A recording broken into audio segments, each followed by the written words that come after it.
Hi friends.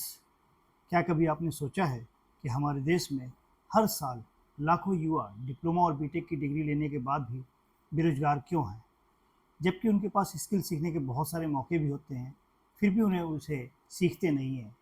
आज की इस वीडियो में हम आपको इसकी पूरी सच्चाई सामने लेकर आएंगे।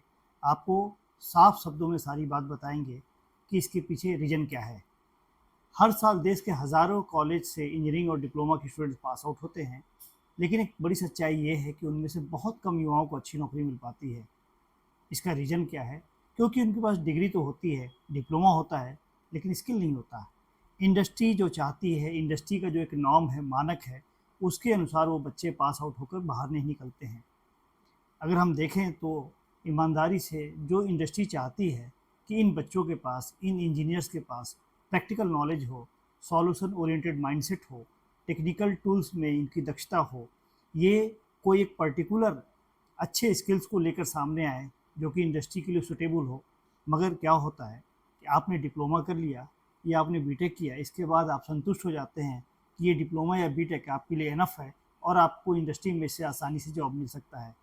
ये एक मिथ है और ये एक सोच है जिसकी वजह से आप परेशान हो जाते हैं और फिर परेशान होने के बाद कहीं आप किसी ट्रेनिंग इंस्टीट्यूट की तरफ अपना रुख करते हैं ताकि उनको एक स्किल मिल सके।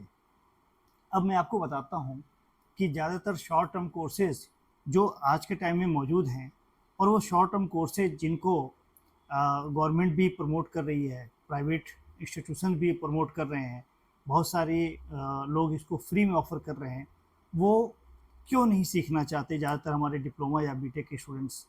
इसकी 3 बड़ी वजह हैं। सबसे पहले, जो बच्चे डिप्लोमा या बीटेक में एडमिशन लेते हैं, वो शुरू से ही इस प्रयास में लगे रहते हैं कि कैसे हम पर सेमेस्टर ज़्यादा से ज़्यादा मार्क्स लेके आएँ।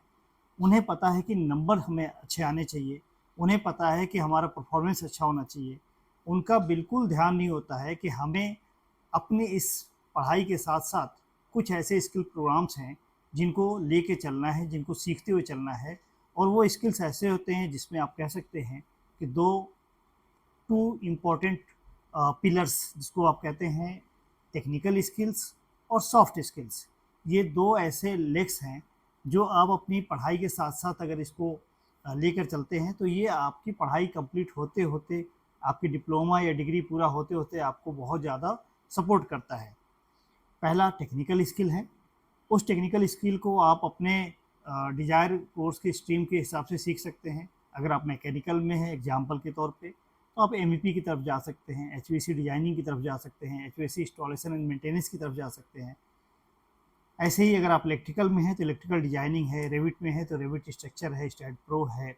बहुत सारे ऐसे कोर्सेज हैं जो शॉर्ट टर्म होते हैं, और ये सारे कोर्सेज आपको काफ़ी ज़्यादा हेल्प करते हैं जॉब सर्च करने में या जॉब मिलने में। तो ज़्यादातर स्टूडेंट्स को तो पहले ऐसे स्किल प्रोग्राम को उसके बारे में उनको जानकारी ही नहीं है। दूसरी गलतफ़हमी उनको ये लगता है कि ऐसे स्किल कोर्स उन लोगों के लिए है जो कि पुअर हैं या लो परफॉर्मर हैं, उन्हें अपनी इंजीनियरिंग के दौरान या अपने डिप्लोमा के दौरान इस तरह की स्किल की कोई ज़रूरत है ही नहीं। इस सोच के साथ वो इसको निगलेक्ट करते हैं, इसको नज़रअंदाज करते हैं, और ये सबसे बड़ा धोखा होता है। तीसरी जो सबसे बड़ी चीज़ है कि आप डिप्लोमा कर रहे हैं 3 साल, बीटेक कर रहे हैं 4 साल, लेकिन आपके पास कोई मेंटर नहीं है, कोई आपकी करियर काउंसलिंग करने वाला नहीं है। आपके डिप्लोमा या डिग्री कंप्लीट होने तक कोई आपको गाइडेंस देने वाला नहीं है, और जब आप बाहर निकलते हैं, जॉब के लिए सर्च करते हैं, धक्के खाते हैं, उसके बाद कोई आपका सीनियर मिलता है, उसके बाद कोई आपको गाइडेंस देता है, कोई आपको बताता है कि आप इसके साथ अगर ये एडिशनल स्किल ले लें तो आपको जॉब आसानी से मिल सकती है। तो अब सबसे बड़ा सवाल ये है कि ये जो चीज़ आपने डिग्री कंप्लीट करने के बाद या पास आउट होने के बाद जो धक्के खाए, क्या हम उससे बच सकते थे? क्या हम उससे पहले ही इस कोर्स को कंप्लीट कर सकते थे, इस तरह की स्किल को अपने अंदर डेवलप कर सकते थे? Absolutely right. हम इस कोर्स को, इस तरह के ट्रेनिंग प्रोग्राम को ड्यूरिंग द कोर्स हम ये कर सकते थे, बड़े आसानी से कर सकते थे, लेकिन हमने नज़रअंदाज किया। जो 3 वजह मैं आपको बता रहा हूँ कि आपको लगता है कि इस तरह की स्किल की ज़रूरत ही नहीं है। दूसरा, आपको ये लगता है कि इस तरह की स्किल की ज़रूरत उनको है जो पुअर परफॉर्मर हैं, कमज़ोर हैं। और तीसरा ये लगता है कि आपको लगता नहीं है, बल्कि सही ये है कि आपको काउंसलिंग नहीं मिलती, आपको कोई गाइडेंस नहीं मिलता, जिसकी वजह से आप इसको इग्नोर करते हैं। अब क्या करेंगे आप? आपके लिए अब रास्ता क्या है? अगर आपने पास आउट कर लिया है तो अभी भी लेट नहीं हुआ है। आप विश्वास कीजिए, आपके डिप्लोमा या डिग्री के ऊपर स्किल की स्थिति ऐसी ही है, स्किल ऐसे ही है जैसे जैसे आपने कोई महंगी कुल्हाड़ी खरीदी और आपने उस कुल्हाड़ी पे चाहे जितने पैसे खर्च कर लिए हो, उसके शार्पनेस पे आप पैसे नहीं खर्च करना चाहते। तो आप जितनी मेहनत कर लेंगे, वो उस कुल्हाड़ी को उसकी शार्पनेस के बगैर आप सही तरीके से यूज़ नहीं कर सकते।